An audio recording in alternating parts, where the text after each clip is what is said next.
Mambo aripo pamsiwo, iye wafa pamchenjiko, asi ano yazino, kutora wakewo. Emnyango, inkosi figile mnyango, iyeza,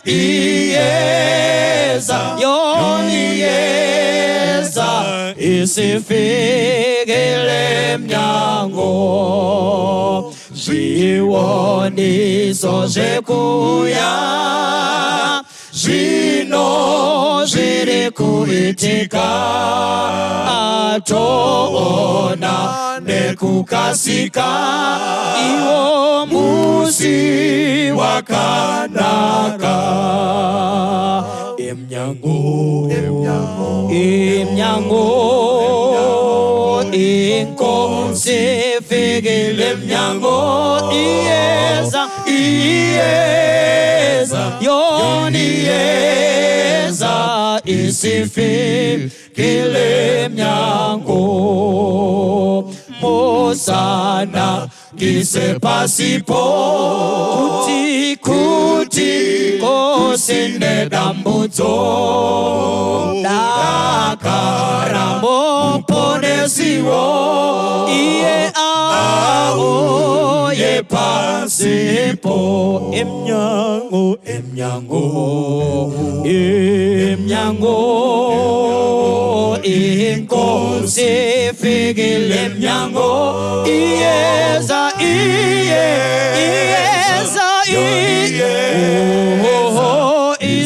isifikile mnyango, ndizomu pasito isuti gara nekugara, iko kufa kuchava kusafa, ipere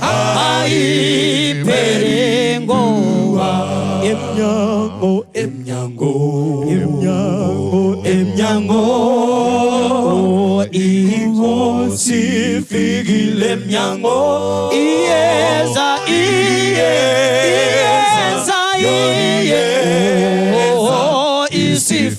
isifikile mnyango. Emnyango,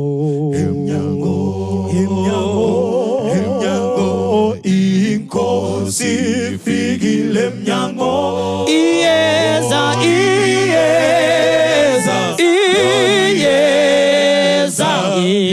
isifikile mnyango. Utsini namnango, murena, utsini namnango, uwada,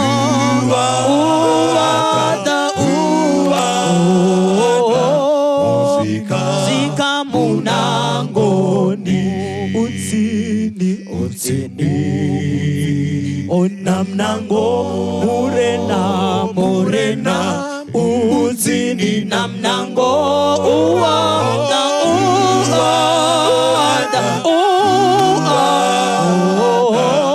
zika munangoni.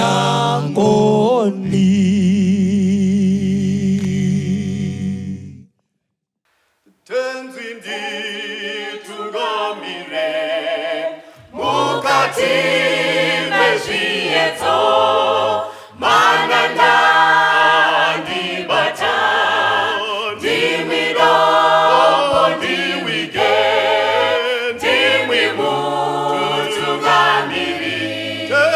Tenzindi tugamire, semwana onyaratwa, munganyara tenyanza,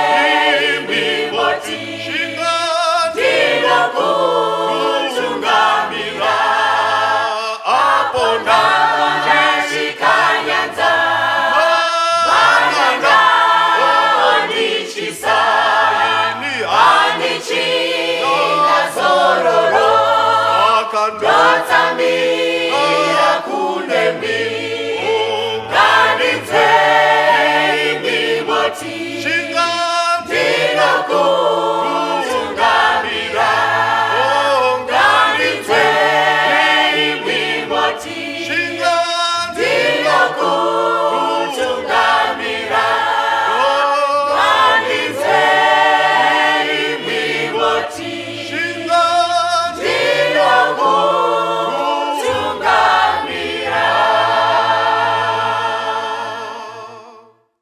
Kwaziwai vana vaMwari, tinotenda Mwari nekutisanganisa kwavaita kuti tigone kudzidza shoko ravo. Tiri mubhuku raGenesis chapter number 13. Ngativerengei tese. Zvino Abrahama wakakwira akabva Egipita, iye nomukadzi wake nezvose zvaakanga anazvo, naRotiwo anaye. Vakaenda kurutivi rwenyasi. Abrahama wakanga akafuma kwazvo, ng'ombe nesirivheri nendarama. Akafamba nzendo dzake achibva nyasi kusvikira paBheteri, kunzvimbo iya kwaiva padetende rake pakutanga, pakati peBheteri neAi, kunzvimbo yearitari yaakanga aitapo pakutanga. Abrahama akanamata zita raJehovha ipapo. naRotiwo iye akaenda naAbrahama, wakanga ana makwai nemombe namatende. Mwari aropafadze kuverengwa kweshoko rake. Musoro wenyaya unoti Ngaatange aenda hake, ngatinamatei. Baba vari kudenga, tinonamata panguva dzino kuti dai mungataura nesu, mutiitirewo nyasha muzita raJesu. Amen. Amen. Taverenga kubva mubhuku raGenesis tikataura one of the patriarchs vakazonzi uyu ndiye baba vekutenda. Abrahama akanga ana mudzimai wake Sara, vakanga vasina mwana, vakagara nguva refu vari vose. Bhabheri shoko raMwari riri kutiudza pachapter 13 kuti Abrahama akabva Ijipita, akatevera nenzondo dzake, akadzoka pekutanga paakanga ari. Kuti tinzwisise kuti nyaya iyi iri kuenda nekupi, ngatidzokerei pachapter 12. Baba vemurume uyu vanonzi Tera. Umwe wemwana wa Tera ndi Harani, ndiye anoberekawo Loti. Saka Loti kuna Abrahama mwana ndo ukama huripo uhu. Vandoda kuti muone kuti pachapter 12 chibva pavhesi 1, pauri ravakaradhiya ndipo panodaidzwa Abrahama achibva. Ari kubviswa panzvimbo ine vanhu vanonamata zvimwe zvimwari. Asi ndoda kuti munzwisise kuti mhuri yaTera, pavanhu vose ava vainamata zvimwe zvimwari, the family of Terah had been chosen to preserve the knowledge of God. Ndio yayatsvagwa kunzi pavanhu vose ava vapandukira Mwari, vasingachazivi kuti vakabuda mumaoko aMwari. Who is going to be the light bearer? Who is going to bear the torch of light? Agorangaridza vanhu kuti kudenga kuna Mwari, like Elijah in the times of Ahab and Jezebel. Akauya akasimudza the torch of truth, and the whole of Samaria came running back to God. Saka mhuri yaTera ndo yakanga yasarudzwa, but by this time mhuri yaTera yakanga yoita zvose. Yakanga yoti kuzvimwari iriko, kuna Mwari iriko. Zvinogona kungofananidzwa nevamwe mai kana baba vakanditeerera. Kumishonga yeun'anga variko, kuna Mwari variko. Vamwe mai vari pano mishonga yekupfuura murume variko, vanotsanya futi kuti murume wacho aite zvakanaka. Ndo zvamhuri yaTera. Mwari akati ndodii, ndiani angaramba achienda mberi nechokwadi? Mhuri yaTera zvayave corrupted. Who may I pick to be the light bearer and to continue lighting the path for the heathens? Mwari ndobva atarisa mumhuri yaTera akaona kuti there was a man called Abraham. He refused to be corrupted. Nekurashika kwa baba vake, nekurashika kwemhuri, he stood his ground. Akati Mwari wamakandidzidzisa ndiye wandonamata.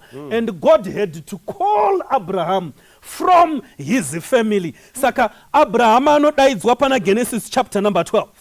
Bhaibheri rinoti zvino Jehovha wakati kuna Abrahama, ibva panyika yako nokuhama dzako nokuimba yababa vako uende kunyika yandichakuratidza. Ndoda kuti uende. Abraham had unquestioning obedience. anga asina nguva yekubvunza Mwari kuti ndekupi kwacho, ndoronga sei, madhonga angu achafamba nguva yakareba sei. Ko mudzimai ndomuudza kuti kudii, akanga unoudza Sara kuti tanzi tibve pano ende taakurongedza taakuenda kupi baba mwana. Mwari achatiratidza. Chamunofanira kunzwisisa pana Abraham, his faith was not in the plan of him who called, but his faith was in him who called him. Kutenda kwake hana kukuisa paurongwa hweamudaidza. Nekuti urongwa hwaustoripo, kungonzi simuka uye kwandichakuradza, there is no plan. But akabvisa kutenda kwake pazvinhu akakuzviisa pamunhu. So the faith of Abraham was in the person called God. Chaita kuti tirwadziwe neupenyu, we have placed our faith in people. Chaita kuti tirwadziwe muupenyu, our faith is now placed in our businesses. Our faith is now placed in our political regimes. Taakutenda zvinhu zvapanyika kupfuura kutenda Mwari. But Abraham anoti handisi kutenda kwangu pazvinhu zvinopfuura. I put my faith in him who is never changing, the Lord God of heaven. Saka iye paari kuenda kwaasingazivi, he does not care where he is, but he cares whom he is with. Aneti ari kuti ini ndinani, kuti ndiri kupi, that's not a story, asi kuti ndinani. Saka muchaona kuti kudaidzwa kwaAbraham and his radical faith to go where he knew not, kuenda kwaasiri kuziva, radical faith yake inoenzaniswa na chapter 11 ya Genesis, the Tower of Babel. Pa Tower of Babel Mwari akati pararirai nenyika, vanhu vakaramba. Mwari akati I'm going to reverse that, I'm going to call Abraham to reverse the disobedience of the people at the Tower of Babel. I'm going to call Abraham. Abraham auya, enda kwausingazivi, enda Abraham akabvuma, akarongedza, akaenda kwaasingazivi. The work of God nhasi, basa ramweya mutsvene mukati memwoyo mangu is to reverse my disobedience and turn it into obedience. Just like the evaluation of any plan is its end product, even the evaluation of the divine plan of God, it's its end product, a glorified human being. Mwari chaari kutsvaga kuti ini ndibve pakusarurama ndiende pakururama. Mwanakomana tikaverenga pana chapter 18 ya Luke tinodzidza the rich young ruler akatadza kuteerera. Mwari akati I will call Zacchaeus kuti aratidze kuti kunoteererwa. Ndo zviri chapter 11 na chapter 12 ya Genesis. Pa Tower of Babel vanhu vakaramba kuteerera Mwari. Mwari akati ndakuonai, but I have a remnant. Ndine vacharamba vachinditeerera, regai ndikuratidzei kuti ndiva nani. Ndi Abrahama anonzi ati anzi naMwari famba uende kwaasingazivi. Abrahama akarongedza akaenda kwaanga asingaziva. Ndoda kuti muone chinhu ichi paupenyu hwaAbrahama. God promised him a test. Mwari akati kuna Abrahama, I will make a name for you. Ndimwari ari kuti ndini ndinokugadzirira zita. But ku Tower of Babel vaiti zvamwari hatidi, we want to make a name for ourselves. Saka Mwari vari kurivhesa futi kuti aiwa kana manditeerera ini ndini ndinokugadzirira izita.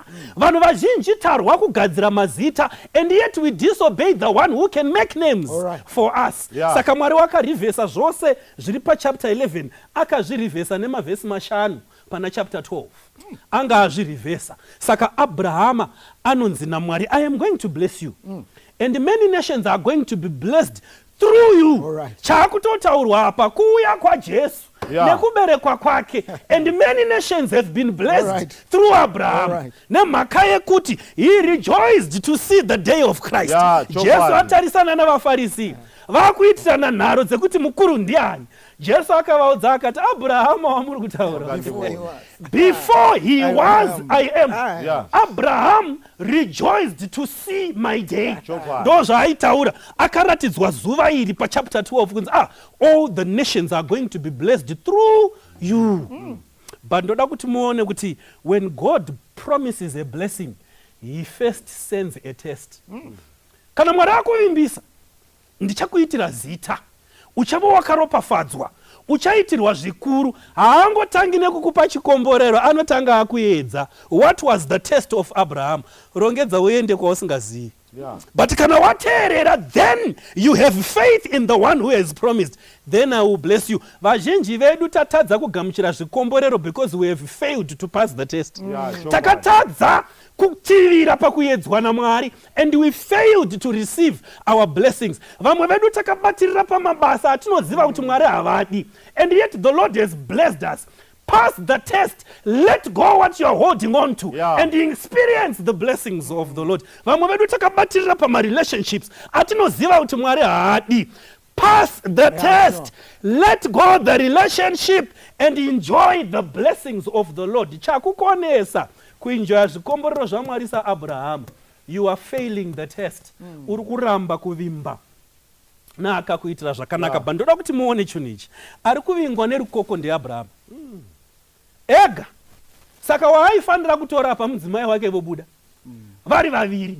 But pataverenga chapter 13, pese pataurwa zita raLoti, kana mamusina kuzviongorora, pari kungonzi naLotiwo. Pese regaitiverenge chapter 13 verse 1.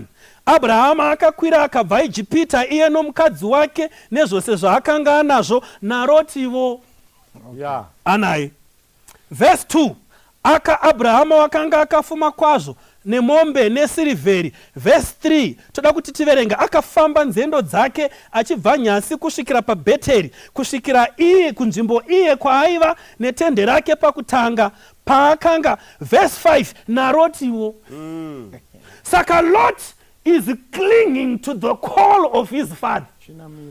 Chinamira handiye adaidzwa, but aona kuti mukuru uyu pakudaidzwa kwake haangaindi ega, amudaidza mukuru ndobva dzanamira dzauyawo.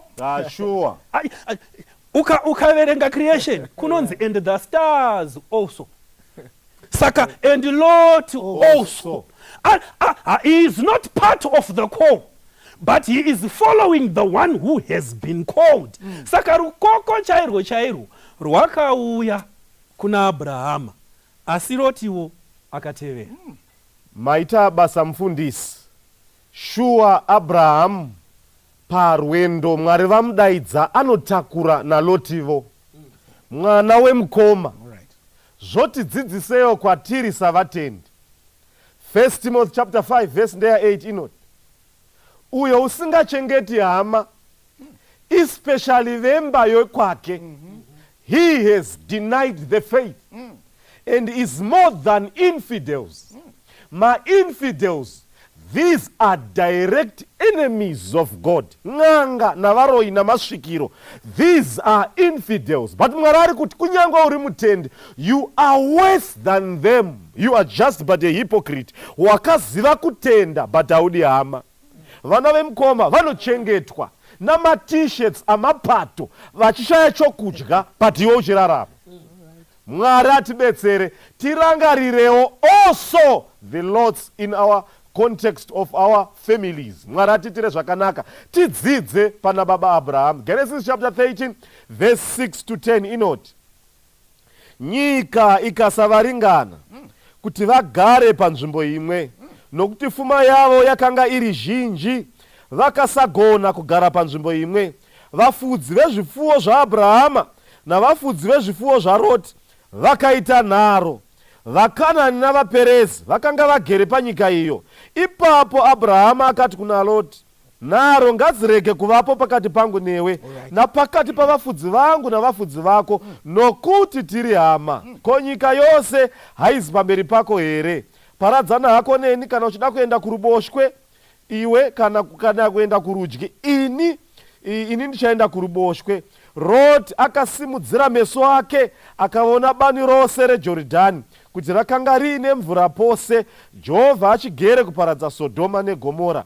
Rakanga rakaita somunda waJehovha, senyika yeIjipita kana munhu achienda Zoari. Pano vafamba rwendo, but mukati menzira Lot naAbraham zvipfuwo zvawanda. Zvondinetsa mukati mekurarama kwavanhu kana business companies, when the organization is so small there is peace, unity and one accord. But ngaingosimuka iwane ma-profits. When prosperity increases, conflict arises. Kupokana nekunesana kwakamuka pakati pa Abraham na Lot. Kunyango vanetsana varanda va Abraham nevaranda va Lot vanetsanirana mafuro nekuda kwemombe namakwai zvakanga zvawanda. Upfumbi hwakanga hwawanda. Chii chakaitika? I want to thank the status and the position baba Abraham vekutenda anodaidza mwana wemukoma oti huya titaurirane, such a dialogue. But he did not cling to his individual right kuti ndini baba. Genesis chapter 12 inoti akaratidzwa vision yekwaiendwa akanzwa izwi baba Abraham. He had the oracles of God. Mwari vataura, but vatarisana na Lot haana kutaura kuti apiwa vision ndini. Aiwa. Haana kutaura kuti baba ndini, haana kudaro. Haana kutaura kuti muprofita ndini, ndinopiwa the oracles of God. He was the spiritual leader. Aitungamira 1,000 servants under his command. But anoti mwana huya titaurirane tiri hama. Choose zakwa unoda either to the left or to the right. Ndinas mukati mechurch maita hondo dzanga dzisingafaniri kuita hondo mumafamilies kwaita ma-conflicts nekuda kwei. Iwe une position ya Abraham, have the mindset of the father Abraham, the faithful patriarch wakararama semufananidzo waKristu. Even Kristu wakanga akafanana naMwari, haana kuti kuwinzana naMwari chinhu chinofanira kubatisiswa. Have the mindset of Christ to have sanctified humility.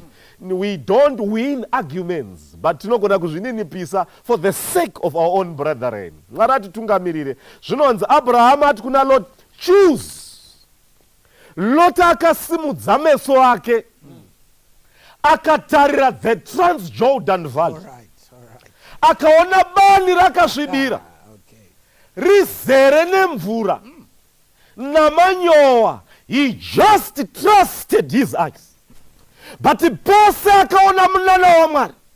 Baba Abraham vachirarama mugwenga musina chinhu, Mwari achivatesta, but he was faithful to the call of God. Waiziva chimiro cha baba. He was the prophet of God, but he failed to consult the prophet on his side. Akatrust in his eyes. Ndinas. As we are living in this modern time period, kune vanhu vanotrasta maziso. Musatrasta maziso mukoma munoerera. Akatarira to the Transjordan Valley. Akaona riri bani rizere nemvura rina manyowa pose pose, but kwainongedzera kumaziya ndadzoka of his own family. But such a separation Mwari vakatendera. Zvinonzi Abraham anoti chuza kwaunoda tiparadzane. At Genesis chapter 10 to 12 paBabel pave neconfusion yaiuraya order yaMwari. Mwari vakatendera separation is part of order kuti zano ravo riende mberi.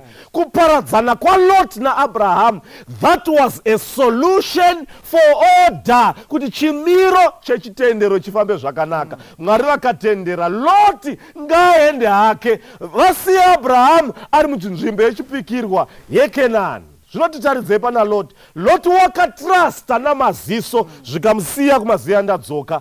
Centuries later kune marudzi matatu, vana vaRubheni, vana vaGadhi navana vaManase, same exact place.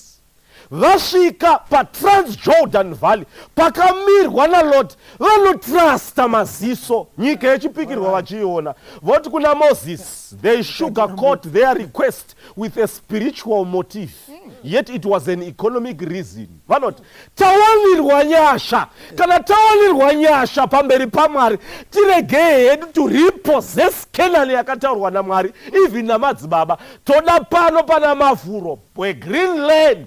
Vakatarira mafuro vakati hatipindi nyika yechipikirwa. Don't trust your eyes, my brother. Musave immediate focus, have a larger perspective. Bvunza Mwari. Asi mukomana wese wawaona nekuti ane mari, ane company car, anotambira mayusa iye asiri musavadha asingazivi Mwari wekudenga. What this is the Garden of Eden. Munoyerera mukoma. Don't trust your eyes. Makangona mpimbiri mutsvuku ibani rakaorera rizere nemvura rakasvibira. Ichokwadi musikana igarden rakasvibira akabatana mutauro wanhasi. But unoyerera, just consult. Don't consult the outlook, consider the theology, consider the spiritual matters. Naiwe lot, kana paine ma-decisions angaitwa, bvunza muprofita ari parutivi newe, the faithful patriarch who holds the oracles of God. Pane dzimweni dzenguva, ngativhunze vatana, ngativhunze vana Abraham, who leads by faith. Ndinhasi, Mwari vakatisira matebwe amashoko, bvunza Genesis, bvunza Exodus, bvunza Numbers, kuti Mwari vati kudini. Tisatrasta namaziso. Let's not choose careers nekuda kwa maziso because of economic motive. Ngatitarise the principles of God in the Bible. Mwari vanoti kudiniko. When we think about marriage, tisatrasta namaziso. Let's not think of economic motive in marriage. Ngatibvunze Mwari kuti Mwari vanoti kudiniko based on character, on salvific issues. But Lord, forget to consult the patriarch Abraham. He was selfish. Lot was materialistic in mind. He was selfish in making a decision. Kuri kuno kwa Africa ku Zimbabwe, kana mwana anotanga apa first preference to the elder. Then the elder will give a discretion for him to choose. Right. But he disregarded the father and have the first choice. But Baba Abraham vanakubatira ndini baba cherotine ma individual rights. Better we lose sometimes for the sake of others. Chikristu ichocho kukoniwa kana kuenda at a disadvantaged position for the sake of unity and one accord. Chitendero ichocho ukona don't cling to your individual right. Pane pamwe paunofanira kubvisa ku position yako, tarira chimiro chako nekuti Kristu unoda kuti ndiite kudini pamunhu. Tiri hama, tidzidze kurarama zvakanaka. But Lord wakaramba akaoma musoro tarisana maziso akati ini baba ndinoda kuenda uku. But did not consult the owner of the vision. Dinas vana vechidiki who are not mature vanoswera vari pa television, but those who are mature they walk through their vision. Vakatarira kwavanoenda. Chii chakaitika? Musakanganwe musoro wenyaya uri kuti Ngaatange aenda hake. Now ngatipindei mubhaibheri tiverenge verse ya 11 kusvika 18. Lot akazvitsaurira bani rose reJordan. Lot akaenda kurutivi rwamabvazuva vakaparadzana havo. Abraham akagara panyika yeKenani. Lot akagara pamaguta aiva kubani. Akaswededzera tende rake kusvika paSodhomu. Zvino varume veSodhomu vakanga vakaipa, vaitadzira Jehovha kwazvo. Verse 14. Lot wakati aparadzana naye, Jehovha akati kuna Abrahamu, simudza hako meso ako, ipapo paugere, utarire kurutivi rwokumusoro, nerwenyasi, nerwekumabvazuva, nerwekumavirira, nokuti nyika yose yaunoona ndichaipa iwe nevana vako nokusingaperi. Ndichaita vana vako seguruva renyika, kuti kana kuine munhu anogona kuverenga guruva renyika, nevana vako vangaverengwavo. Simuka ufambe nenyika pakureba kwayo neupamhi hwayo, nokuti ndichakupa iyo. Ipapo Abrahamu akabvisa tende rake akandogara pamiti yemioki paMamre iri paHebron, akavakirapo Jehovha aritari. Mwari akomborere kuverengwa kweshoko rake. Mfundisi, thank you maisapachena. Kana paine tsika yanga isingasiyaniswe nayo naAbraham, itsika yekunamata nekuisa aritari. Abraham aiziva kuti my footsteps angu are ordered by the word of the Lord. Dambudziko ndere zvinamira vana Loti. Because Lot haazi tsika yakuti tinotenda Mwari kuti thank you for bringing us thus far. Ebenezer, toisa dombo rearitari. saka tinamira hatina kunzwisisa kuti zviri kurevei. Now Abraham ati ngatiparadzanei, but ndinokupa first preference. Choose ye. Ukachuza ku left, I will turn to the right. Ukachuza ku right, I will turn to the left. But ari kutokudaro ndibaba, because pa prerogative, it's Abraham who has the prerogative, but anoti, let this mind be in you, which was in Christ Jesus. But regati mbotanga tafunda chinonzi Hebrew thought. Because patowerenga Bible with a Western thought or an Eastern thought or a Southern thought, but ukawerenga Bible in the Hebrew thought, you understand it much better. Hebrew thought inot, we act before we think. Western thought inot, think before you act. All right. Saka kumu Hebrew panonzi simuka uende kunyika nchakuratidza. He doesn't think, he acts before he thinks. Saka Abraham atosimuka, and whatever Abraham does, he waits for the word, because chinotanga I action before thinking. But for Lot, chinotanga I thinking before he acts. That's why Banzi, choose ye. Rekati bokudza chinhu ichi ukaenda pamuchato, pagungano, pane chikafu. Mukapiwa dishing spoon monzi tangai kupfuura nepatable, tichazopakura imapakura. Usati wafevwa, tinoda kukuona kuti unorizina here. Zvino mukazvipakurira zvidya 8, vari kumashure vachadyei. Now Lot chose the best of the land of Palestine, because mukafunda Transjordan, ratonzi it was like the garden of the Lord. But funda mira kana uchiwerenga Bible usamanye, because pa verse ya 10 Bible rati Lot lifted up his eyes and he chose the Jordan for himself. All right. Mira Genesis chapter 6, and the sons of God saw the daughters of men that they were fair. They took the daughters of men for themselves. What we are per chapter 13, what we are verse 10, when Lot lifted his eyes and saw the Jordan, he chose it for himself. Kana selfishness yapinda. Whatever you do it for yourself, by yourself. Abraham akangotarisa. And after I chose, I choose a Transjordan. It's okay. And I yenyu ndovaenda. But kana mama katerera, paka choose the plains of Jordan. They were near Sodom.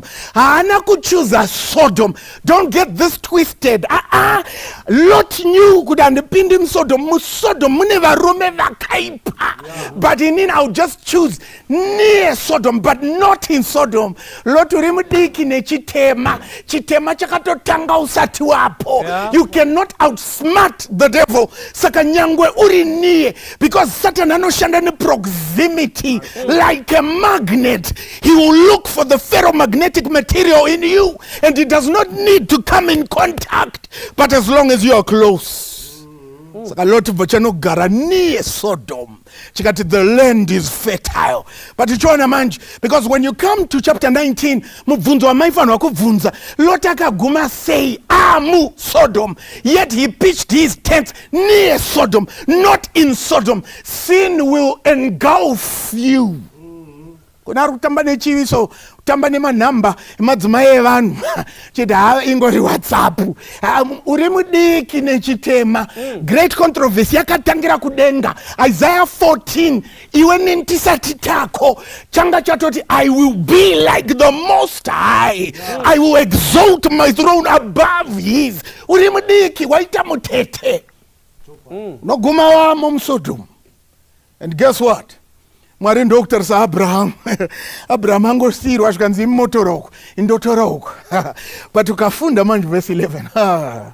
Mwari anouya kuna Abraham as if ari kuuya in consolation. Kuti I know watorerwa the best. And guess what? Maona here kuti Mwari waited for Lot to go. Ndo pari kuti Ngaatange aenda. Aenda.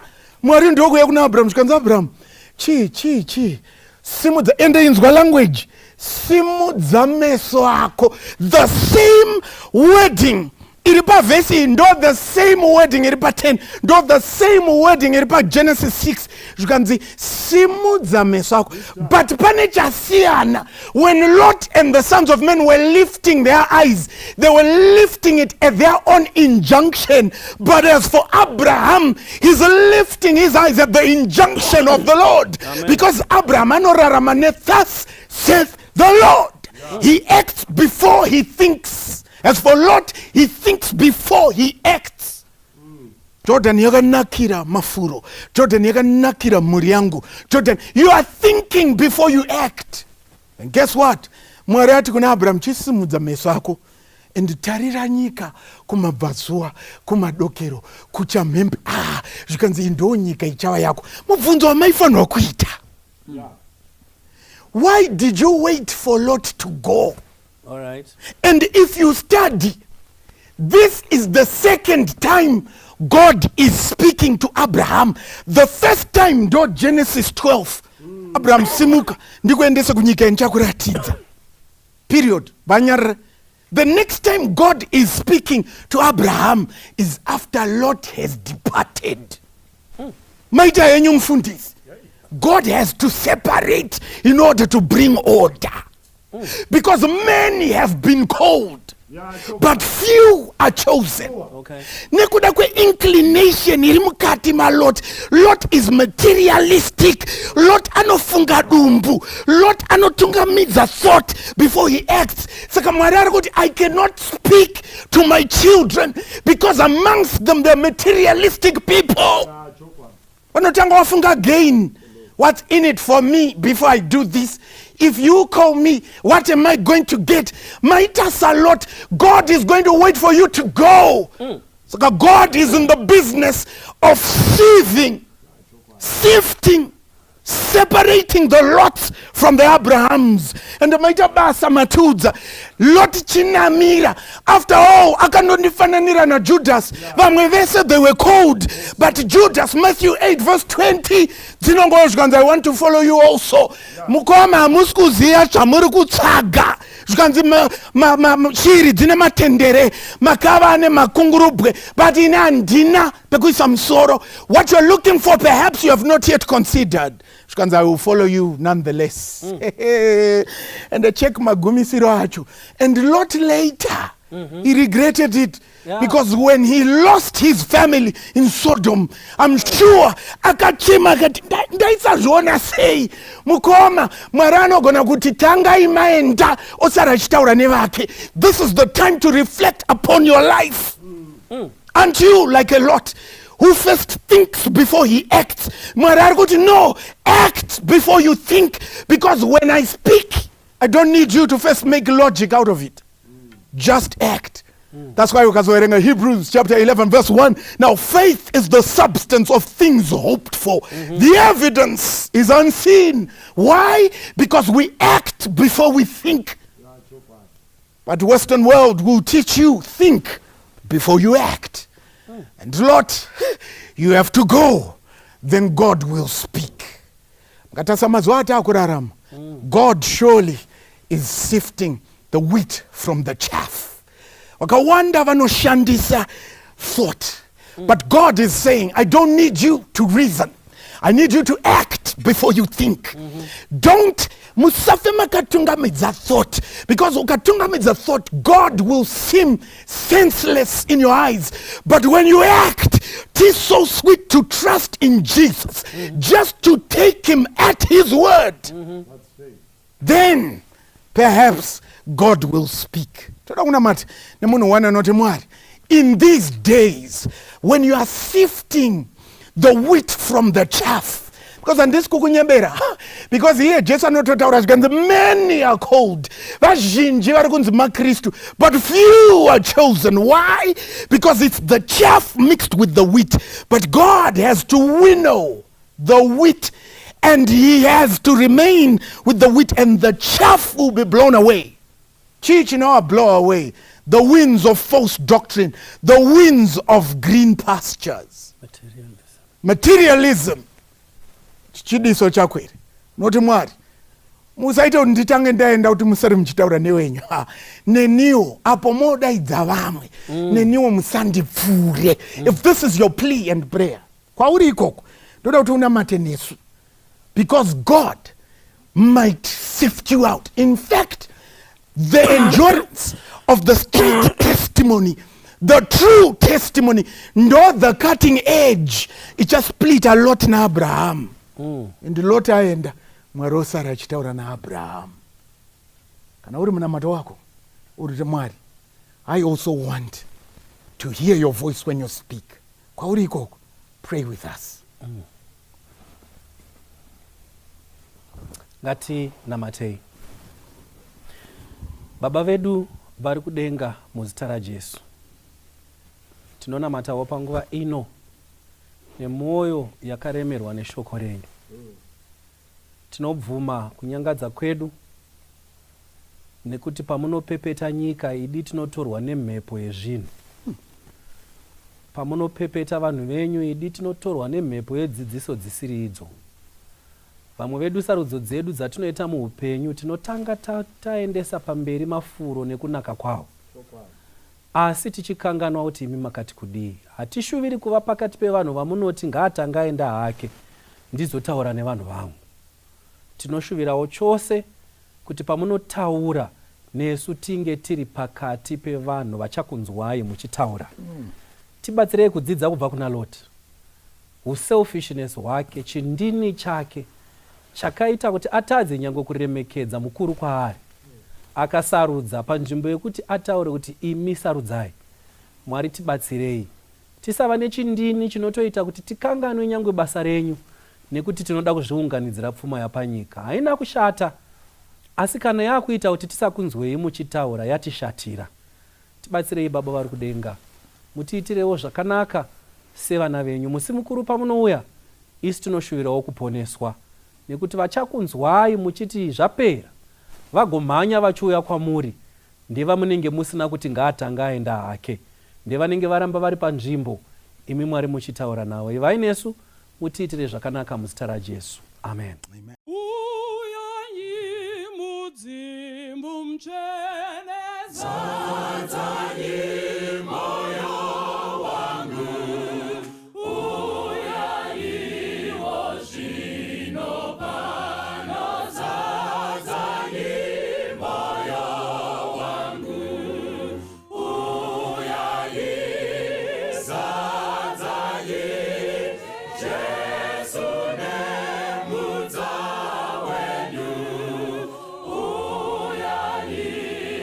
Zino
Jesus, keep me near the cross. There a precious fountain, free to all the healing stream, flows from Calvary's mountain. In the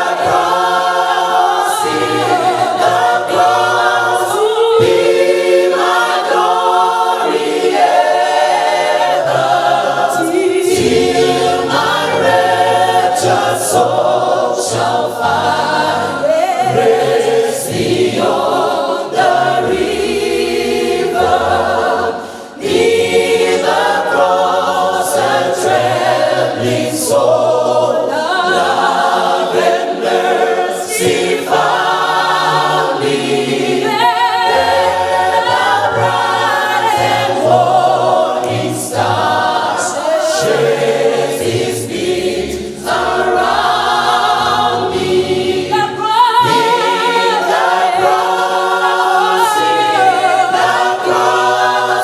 be my glory ever, till my wretched soul shall find